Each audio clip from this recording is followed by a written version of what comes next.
Yang paling berbahaya dari dosa-dosanya lisan, al-kadzib, bohong.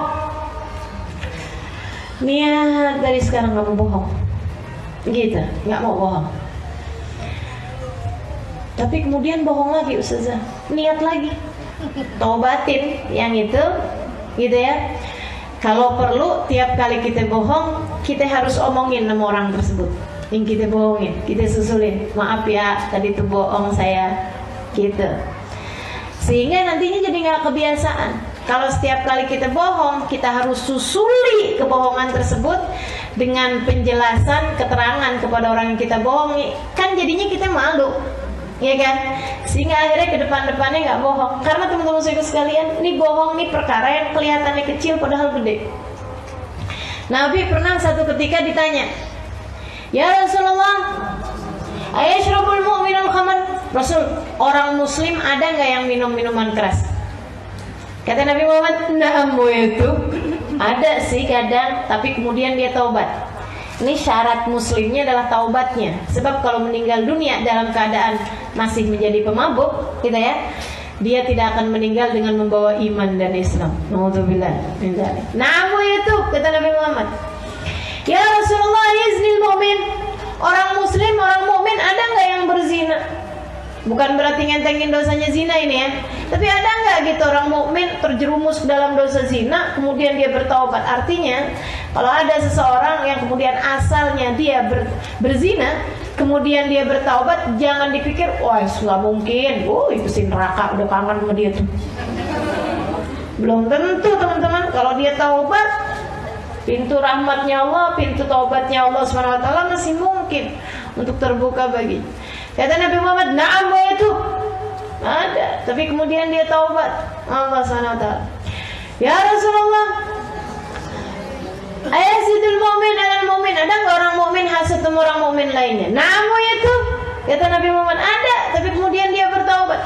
Nabi disebutkan beberapa dosa, semuanya Nabi Muhammad bilang na'am wa yatub, na'am wa yatub, na'am wa yatub. Bahkan dosa-dosa yang besar seperti yang tadi saya sampaikan. Sampai kemudian, ya Rasulullah, ayakdzibul mu'min. Wahai Rasul, ada nggak orang mukmin yang bohong? La, kata Nabi Muhammad, nggak ada. Innama yaftaril kadhiba alladziina la yu'minuna billah.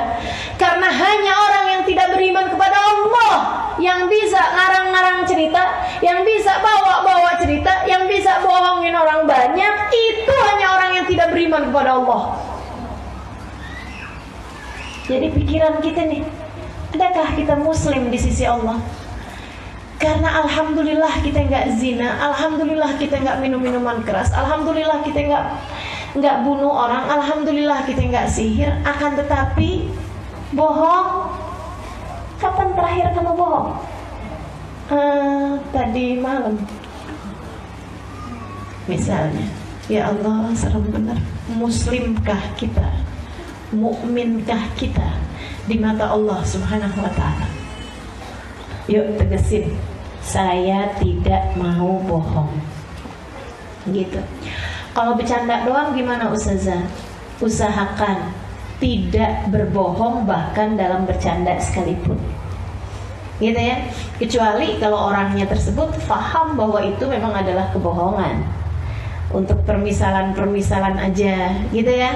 Nah itu seperti itu nggak masalah. Tapi kalau kemudian memang bohong yang orangnya pahamnya bahwa itu benar terjadi padahal nggak terjadi, ya Allah, luar biasa besarnya. Apalagi kalau bohongnya bawa-bawa nama Nabi Muhammad.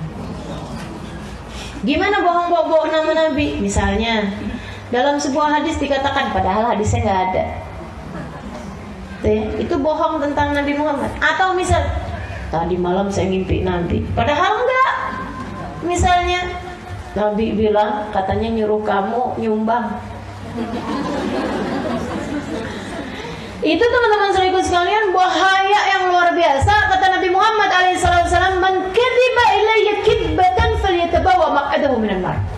Siapa yang membuat bohong, berita bohong tentang aku, sesuatu hal yang tidak aku lakukan, sesuatu hal yang tidak aku ucapkan, falyatabawa maq'adahu minan nar, suruh siapin tempatnya di neraka.